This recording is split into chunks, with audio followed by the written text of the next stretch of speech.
Morning students, myself Anil Swami, welcome on my YouTube channel CBA Swami Anil Maths। Last time हमने arithmetic progression का सम का formula पढ़ के उसके कुछ क्वेश्चन थे और उनको सोल्व करके और एन फाइंड करके एस एन फाइंड कर लिया, सम ऑफ एन टर्म फाइंड कर लिया था। अब इसके अंदर थोड़ा सा और आगे बढ़ते हैं। नेक्स्ट क्वेश्चन है क्वेश्चन नंबर 4। इंपॉर्टेंट क्वेश्चन है, अच्छा क्वेश्चन है, ध्यान से देखोगे अच्छी तरीके से समझ में आ जाएगा। हाउ मैनी टर्म्स, कितने टर्म्स, नंबर पूछ रहा है आपको, एन की वैल्यू फाइंड कर रहा है।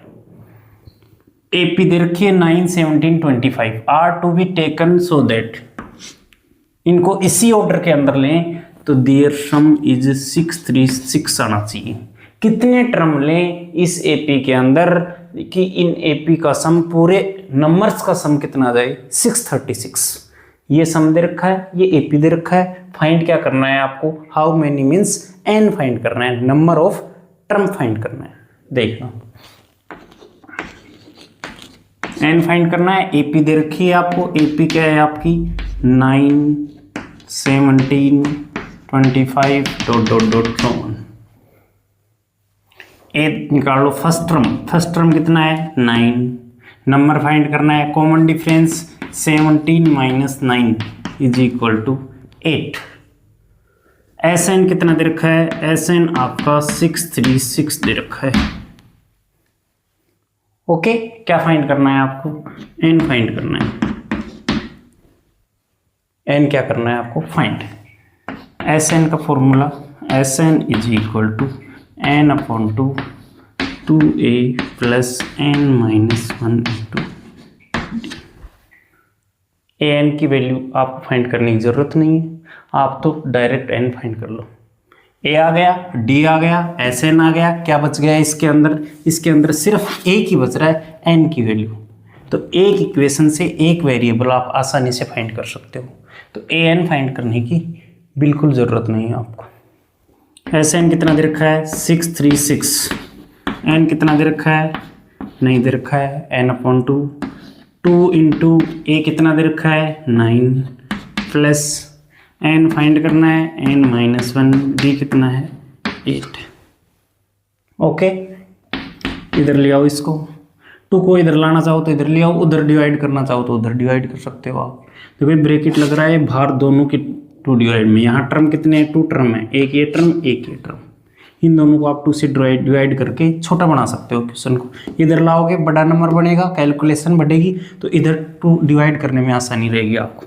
636 ऐसे कैसे रहने दो, कितना हो गया 2 से डिवाइड कर दिया, दोनों को करोगे एक इससे 2 टर्म है, मल्टीप्लाई में एक ही टर्म है, ये दोनों मल्टीप्लाई में, ये दोनों मल्टीप्लाई में, तो 1 टर्म ये 1 टर्म ये, 2 से डिवाइड करेंगे क्या आ जाएगा 9, 2 कट गया, ये कितना आ जाएगा 4 को मल्टीप्लाई कर देता हूँ मैं, 4n - 4।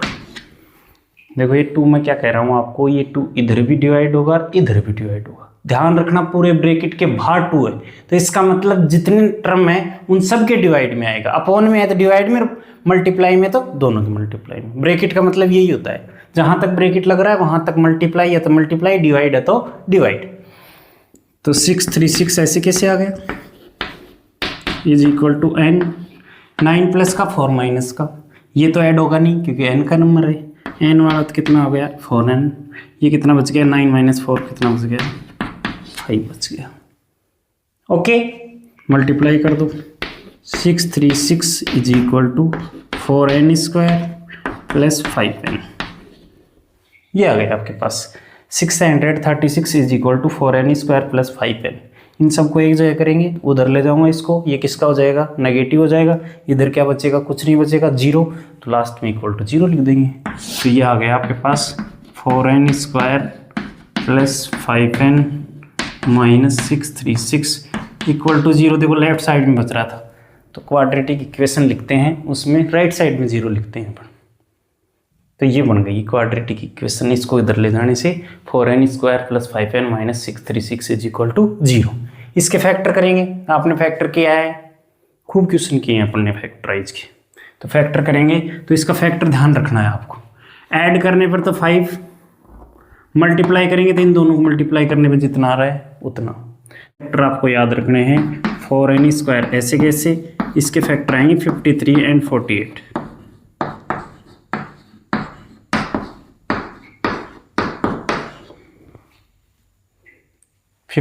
और 48 को ऐड करेंगे, सब्ट्रैक्ट करेंगे तो क्या आ जाएगा 5, मतलब डिफरेंस तो कितना आ गया इनका 5, और इन दोनों को मल्टीप्लाई करेंगे तो कितना आएगा 6 और 4 को जो मल्टीप्लाई करेंगे उतना आएगा। ओके, ये याद रखना है आपको डायरेक्ट, नहीं तो वहाँ करने लग जाओगे तो बहुत टाइम लग जाएगा, इसलिए भी ज़्यादा इंपॉर्टेंट है क्वेश्चन।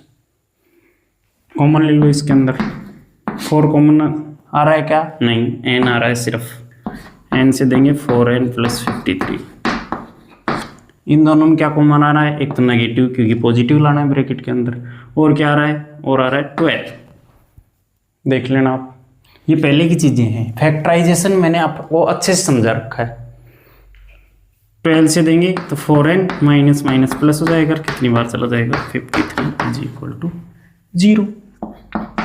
फैक्टर क्या होंगे 4n + 53 और क्या बच गया n - 12 = 0।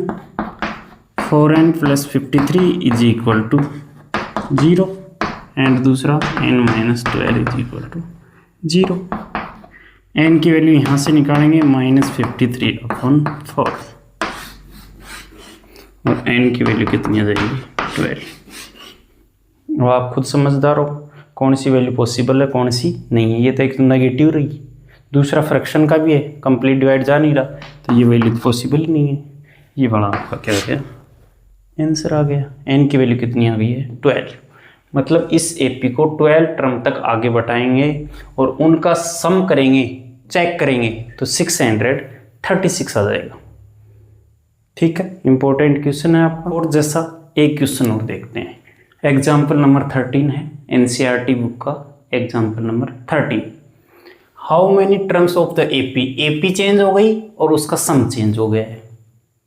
एन ही पूछ रहा है आपको, एपी गिवन है, सम गिवन है, तो एपी क्या है आपकी 24, 21, 18 ... डिक्रीज हो रही है एपी। तो कॉमन फर्स्ट टर्म कितना है इसका 24, कॉमन डिफरेंस 21 - 24 = -3। एन आपको फाइंड करना है, नंबर ऑफ टर्म पूछ रहा है, एस एन की वैल्यू कितनी दे रखी है 78। सेम क्वेश्चन है, बस नंबर चेंज हो गए। S N = n/2 2a + n - 1 × d।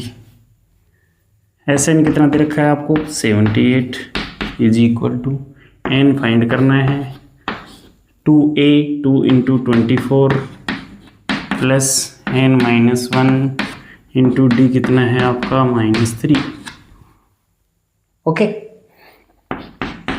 ये 78 × 2 इधर ले आओ, उधर 2 दोनों से देखो डिवाइड नहीं हो रहा, इसलिए इधर ला रहा हूँ, या थोड़ी देर बाद में कट जाएगा उसमें देख लेंगे। चलो इधर रहने देता हूँ, = n/2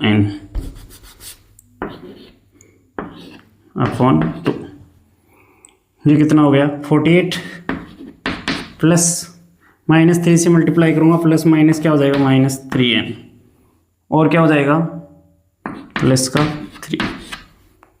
ओके, तो को इधर लाना पड़ेगा 78 × 2 6 156 आ जाएगा इधर, = 48 + 3 कितना हो गया 53 51 एंड 2 तो इधर ले ही आए 156 हो गया। ये कितना हो गया 48 + 1 51 हो गया, 51 एंड -3n²। इसको इधर ले जाएंगे, क्वाड्रेटिक इक्वेशन बन जाएगी। देखो 3n- का है तो पॉजिटिव बनाएंगे पहले फर्स्ट टर्म को, तो स्क्वायर वाले उधर ले जाते हैं सबको।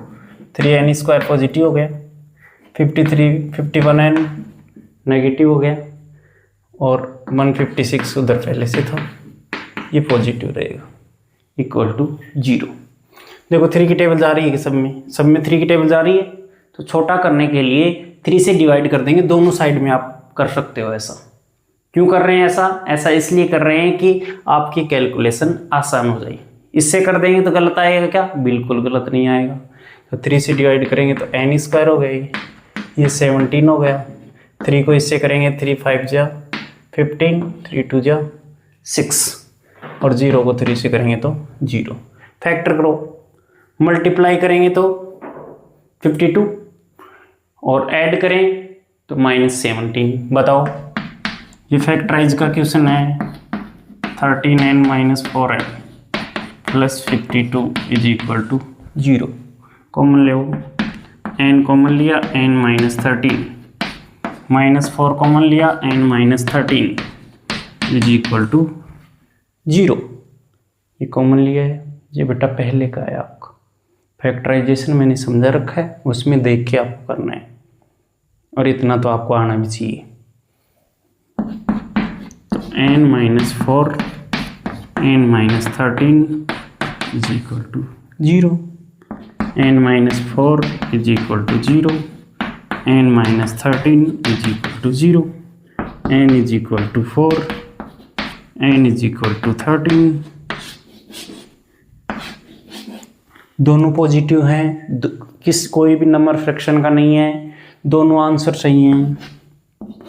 n = 4 भी सही है, n = 13 भी सही है।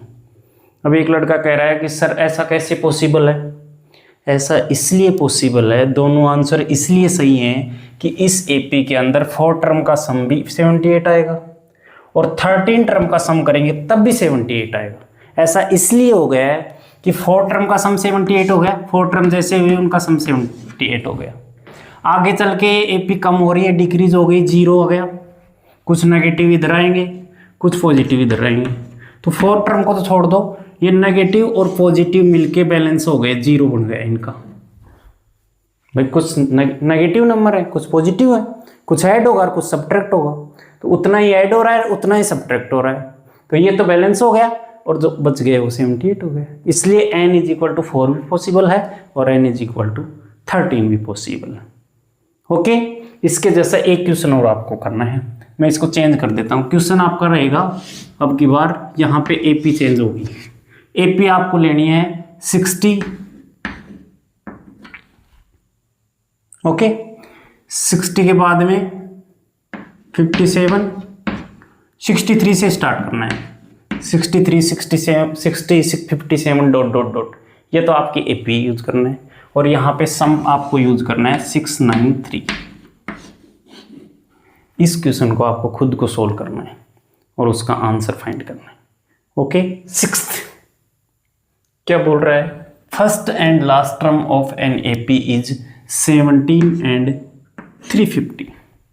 फर्स्ट टर्म दे रखा है आपको a = 17।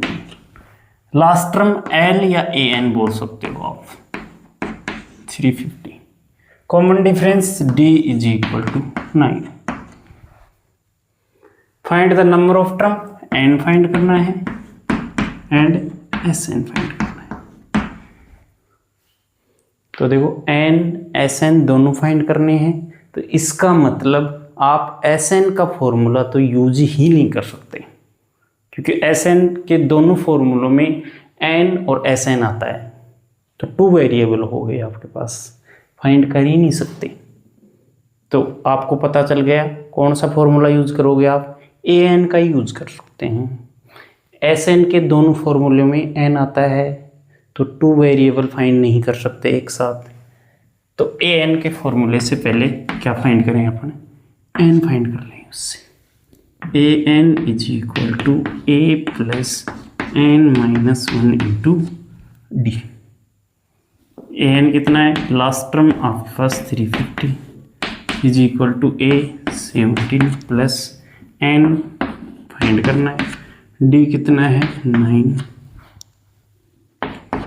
350 17 को इधर लाए, n - 1 × 9 कितना बच गया, 20 माइनस कर लो एक बार, 330, 3 ऐड कर दो, 333, ये आ गया आपके पास। 9 को इधर लाएंगे, डिवाइड में आ जाएगा, n - 1, 9 से करो डिवाइड, 9 3 × 27, 9 7 × 63, 1 को इधर लाए प्लस में, n =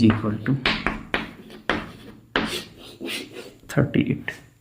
चेक कर लो दोबारा, 9 3 जा 27, कितना बच गया 6, 9 7 जा 63, 37, 1 को इधर लाए प्लस का, n is equal to 38। Number of term 38 है, इस एपी के अंदर नंबर ऑफ टर्म 38 है।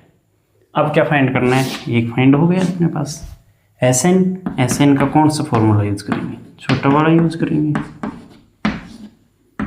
क्यों, छोटे वाले में एल की जरूरत, बड़ा भी हो जाए, कैलकुलेशन भी आसान हो जाएगी, एल भी गिवन आपको। एस एन कितना है फाइंड करना है, एन कितना आ गया 38 अपॉन 2, ए कितना है 70 प्लस एल कितना है 350, S N is equal to 19 into कितना हो गया 367, इन दोनों को मल्टीप्लाई कर देना, वो आपका क्या आ जाएगा, एस एन आ जाएगा। ओके, आई थिंक आपको अच्छे समझ में आ गया। ठीक है, देखो दोस्तों, बहुत ज़्यादा गर्मी है और मेरे को इस 20-25 मिनट के वीडियो में लगभग 1-1.5 घंटा लग जाता है।